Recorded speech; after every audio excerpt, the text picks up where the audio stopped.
ಜೈ ಶ್ರೀರಾಮ್. ನೀವು ನೋಡ್ತಾ ಇದ್ದೀರಾ ಟಿವಿ ವಿಕ್ರಮ. ನಾನು ಸೌಮ್ಯ ಸನಾತನಿ. ನಮ್ಮ ಟಿವಿ ವಿಕ್ರಮದ ಎಲ್ಲ ಕಾರ್ಯಕ್ರಮಗಳ ನೋಟಿಫಿಕೇಶನ್ ನಿಮಗೆ ಸಿಗಬೇಕಂತ ಹೇಳಿದ್ರೆ ನಮ್ಮ ಟಿವಿ ವಿಕ್ರಮ ಚಾನಲನ್ನು ಸಬ್ಸ್ಕ್ರೈಬ್ ಮಾಡಿ, ಹಾಗೆ ಬೆಲ್ ಬಟನ್ ಕ್ಲಿಕ್ ಮಾಡೋದನ್ನು ಖಂಡಿತ ಮರಿಬೇಡಿ. ಇದೊಂಥರ ವಿಚಿತ್ರವಾಗಿದೆ. ಧರ್ಮ ಸಂಕಟ ಅಂತಾರಲ್ವಾ, ಹಾಗೆ ಒಂದು ಕಡೆ ಕನ್ನಡ, ಇನ್ನೊಂದು ಕಡೆ ಸನಾತನ ಧರ್ಮದ ವಿರುದ್ಧ. ಯಾವ ಕಡೆ ಇರಬೇಕು? ಗಂಜಿ ಗಿರಾಕಿಗಳಿಗೆ ಅಥವಾ ಈ ಎಡಚರರಿಗೆ ಹೊಸ ತಲೆಬೇನೆ ಶುರುವಾಗಿದೆ. ಎಲ್ಲ ಮಾಡಿದ್ದು ಆ ಕಿಶೋರ್. ಅಬ್ಬಬ್ಬಾ, ಇಷ್ಟು ದಿನ ಈ ಬೋಳು ತಲೆಗೆ ಚಪ್ಪಾಳೆ ಹೊಡೆದಿದ್ದೇನು, ಹೊಗಳಿದ್ದೇನು, ಬಿಜೆಪಿ, ಮೋದಿ, RSS ವಿರುದ್ಧ ಮಾತಾಡಿದ ಅನ್ನೋ ಒಂದು ಕಾರಣಕ್ಕೆ ಆತ ದೊಡ್ಡ ವಿದ್ವಾಂಸ, ಮಹಾನ್ ದೇಶಭಕ್ತ ಅನ್ನೋ ಲೆವೆಲ್ಗೆ ಬಿಲ್ಡಪ್ ಕೊಟ್ಟರು.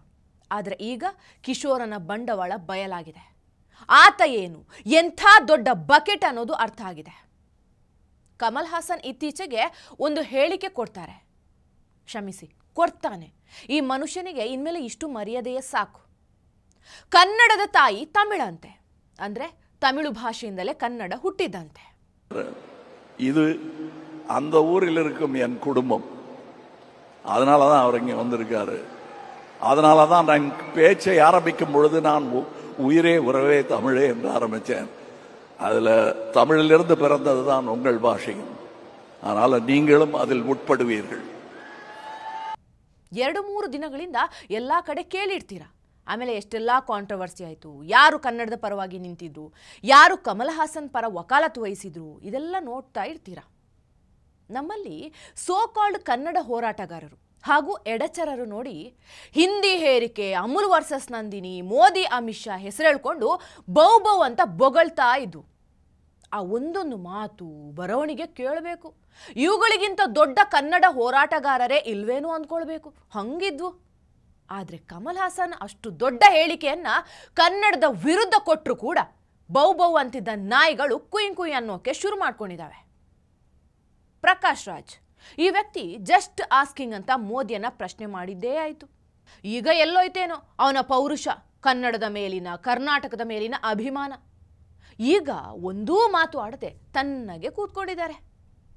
ಇನ್ನೊಬ್ಬ ಕಿಶೋರ್, ಈ ವ್ಯಕ್ತಿ ಲೆಕ್ಚರರ್, ಕನ್ನಡದಲ್ಲಿ ಪದವಿ ಕೂಡ ಪಡ್ಕೊಂಡಿದ್ದಾರೆ. ಇವತ್ತು ನಾಡು, ನುಡಿ, ಭಾಷೆ ಅಂತ ಬಂದಾಗ ಮೊದಲು ಬರಬೇಕಾದಂಥ ಮನುಷ್ಯ, ಆದರೆ ಬರಲಿಲ್ಲ. ಸರಿ ಅಂತ ಅವರ ಬಳಿಯೇ ಮಾಧ್ಯಮದವರು ಹೋಗಿ ಕೇಳಿದರೆ ಈ ವ್ಯಕ್ತಿ ಹೇಳೋದೇನು ಗೊತ್ತಾ? ತಮಿಳು ಕನ್ನಡದ ತಾಯಿ ಆದರೆ ತಪ್ಪೇನಿಲ್ಲ, ಇದನ್ನು ಅಷ್ಟೊಂದು ಭಾವುಕರಾಗಿ ನೋಡುವಂಥದ್ದು ಏನಿದೆ ಅಂತ ಪ್ರಶ್ನೆ ಮಾಡುವವರನ್ನೇ ಪ್ರಶ್ನೆ ಮಾಡ್ತಾರೆ. ಒಂದ್ಸಲ ಕೇಳಿಸ್ಕೊಳ್ಳಿ. ಅವರು ಕೊಟ್ಟ ಹೇಳಿಕೆಯಿಂದ ಭಾಷೆಗೆ ತೊಂದರೆ ಬರುವಂಥದ್ದು ಏನಾದ್ರು ಆಗಿದೆಯಾ? ಈಗ ಗೋಕಾಕ್ ಚಳವಳಿ ಮಾಡಿದ್ರು ರಾಜ್ಕುಮಾರ್ ಅವರು, ಆವಾಗ ಭಾಷೆಗೆ ತೊಂದರೆ ಇತ್ತು, ಭಾಷೆನೇ ಬಳಿವಿನ ಹೆಂಚಿನಲ್ಲಿ ಇತ್ತು ಅಂತ ಇಟ್ಕೊಳ್ಳಿ. ಸೊ ಅಂಥ ಟೈಮಲ್ಲಿ ಚಳವಳಿ ಮುಖ್ಯ. ಈಗ ಒಬ್ರು ಏನೋ ಸ್ಟೇಟ್ಮೆಂಟ್ ಕೊಡ್ತಾರೆ ಅಂದರೆ ಅದು ತಿಳಿದಂಥ ಮನುಷ್ಯ ಒಬ್ಬ ಹೇಳ್ತಾ ಇದ್ದಾರೆ ಅಂತಂದರೆ ಅದ್ರಲ್ಲಿ ಏನಿದೆ ಅದರಿಂದ ಅಂತ ತಿಳ್ಕೊಳ್ಳೋಣ ಮೊದಲು, ಅದೇ ಮತ್ತೆ ಹೇಳಬೇಕಾಗತ್ತೆ. ಸೊ ಅಷ್ಟೊಂದು ಭಾವುಕವಾಗಿ ನೋಡೋ ಅವಶ್ಯಕತೆ ಇಲ್ಲ. ಅದು ಒಂದು ಥಿಯರಿ ಅಂತ ತಿಳ್ಕೊಂಡು ಅದರ ಹಿಂದಿನ ತರ್ಕ ಏನು ಅಂತ ತಿಳ್ಕೊಳ್ಳೋಣ. ನಾವು ಕನ್ನಡಿಗರು ನಾವಿಷ್ಟು ಜ್ಞಾನಪೀಠ ಪ್ರಶಸ್ತಿಗಳನ್ನು ತಗೊಂಡಿದ್ದೀವಿ, ಅಭ್ಯಾಸ ಮಾಡೋಣ, ಸಾಹಿತ್ಯನ, ಇತಿಹಾಸನ ಎಲ್ಲವನ್ನೂ ಅಭ್ಯಾಸ ಮಾಡೋಣ, ಸತ್ಯನ ಹೊರಗೆ ತೆಗಿಯೋಣ. ಮೊದಲು ನಿಜ ಆಗಬೇಕು, ಚರ್ಚೆ ಆಗಬೇಕು. ಅಂದರೆ ತಿಳ್ಕೊಳಕ್ ತಾನೆ, ತಿಳುವಳಿಕೆಗೆ ಏನು ಯಾವುದೂ ಇದಲ್ವಲ್ಲ, ಎಲ್ಲವೂ ಸರಿಯಾದ ದಾರಿನ ತಿಳುವಳಿಕೆಗೆ. ಎಲ್ಲಿವರೆಗೂ ನಾವು ಅಂಧರ ಆಗೋದಿಲ್ವೋ, ಯಾವುದೋ ಒಂದು ಭಾವುಕ ಇದು ಪ್ರವಾಹದಲ್ಲಿ ಕೊಚ್ಚಿ ಹೋಗೋದಲ್ವೋ ಅಲ್ಲಿವರೆಗೂ ಬುದ್ಧಿವಂತರಾಗಿರ್ತೀವಿ. ಕಿಶೋರ್ ಅವರೇ, ನಮ್ಮ ತಾಯಿ ಹೊಟ್ಟೆಯಲ್ಲಿ ನಾವು ಹುಟ್ಟಿದೇವಂತ ಹೇಳೋದ್ರಲ್ಲಿ ತಪ್ಪಿಲ್ಲ. ಆದರೆ ಯಾರೋ ಬಂದು ನಿಮ್ಮನ್ನು ನಾನೇ ಹುಟ್ಟಿಸಿದ್ದು ಅಂದರೆ ತಡ್ಕೊಳಕ್ಕಾಗತ್ತಾ? ನೀವು ಅದೇನು ಓದ್ಕೊಂಡಿದ್ದೀರೋ ಗೊತ್ತಿಲ್ಲ. ನಮಗೆ ನಮ್ಮ ತಾಯಿನಾಡು, ನಮ್ಮ ಮಾತೃಭಾಷೆಯೇ ಶ್ರೇಷ್ಠ, ಅದಕ್ಕಿಂತ ನಾವೇ ಶ್ರೇಷ್ಠ ಅಂತ ಬೇರೆಯವರು ನಮ್ಮ ಭಾಷೆ, ನಾಡನ್ನು ಅವಮಾನಿಸಿದ್ರೆ ಸಹಿಸ್ಕೊಳ್ಳೋ ಮಾತೇ ಇಲ್ಲ. ಆಶ್ಚರ್ಯ ನೋಡಿ, ಇಲ್ಲಿ ಕಮಲ್ ಹಾಸನ್ಗೆ ಬಕೆಟ್ ಹಿಡಿತಿರೋರೆಲ್ಲ ಹಿಂದೂ ವಿರೋಧಿಗಳೇ. ಒಬ್ಬ ಪ್ರಕಾಶ್ ರಾಜ್, ಮತ್ತೊಬ್ಬ ಕಿಶೋರ್, ಇನ್ನೊಬ್ರು ರಮ್ಯಾ. ಇವರೆಲ್ಲ ಮೋದಿ ಅವರನ್ನ ವಿರೋಧ ಮಾಡ್ತಾರೆ, ಹಿಂದುತ್ವವನ್ನ ಟೀಕೆ ಮಾಡ್ತಾರೆ. ಅಂದರೆ ಅರ್ಥ ಮಾಡ್ಕೊಳ್ಳಿ, ಕನ್ನಡಕ್ಕೆ ಅವಮಾನ ಮಾಡ್ತಿರೋದೇ ಇದೊಂದು ಗ್ಯಾಂಗ್. ಅದಕ್ಕೆ ಆಗಲೇ ಹೇಳಿದ್ದು, ಕೆಲವರಿಗೆ ಈಗ ಒಂತರಹ ಸಂಕಟ ಆಗ್ಬಿಟ್ಟಿದೆ. ಒಂದು ಕಡೆ ಹಿಂದೂ ಧರ್ಮದ ವಿರೋಧಿಗಳು ಬಿಟ್ಟು ಕೊಡೋ ಹಾಗಿಲ್ಲ, ಇನ್ನೊಂದು ಕಡೆ ಕನ್ನಡದ ವಿರುದ್ಧ ಮಾತಾಡ್ತಾ ಇದ್ದಾರೆ, ಸಪೋರ್ಟ್ ಮಾಡೋ ಹಾಗಿಲ್ಲ. ಇವನ್ ಕಮಲ್ ಹಾಸನ್ ಕೂಡ ಇದೇ ಗ್ಯಾಂಗ್. ಸೊ ಕೆಲ ಹೋರಾಟಗಾರರು ಕೂಡ ಬಾಯಿಗೆ ಬೀಗ ಹಾಕೊಂಡು ಕೂತ್ಕೊಂಡಿದ್ದಾರೆ. ಅಲ್ಲ, ಇವರ ಮನಸ್ಥಿತಿ ಎಂಥದ್ದು ನೋಡಿ.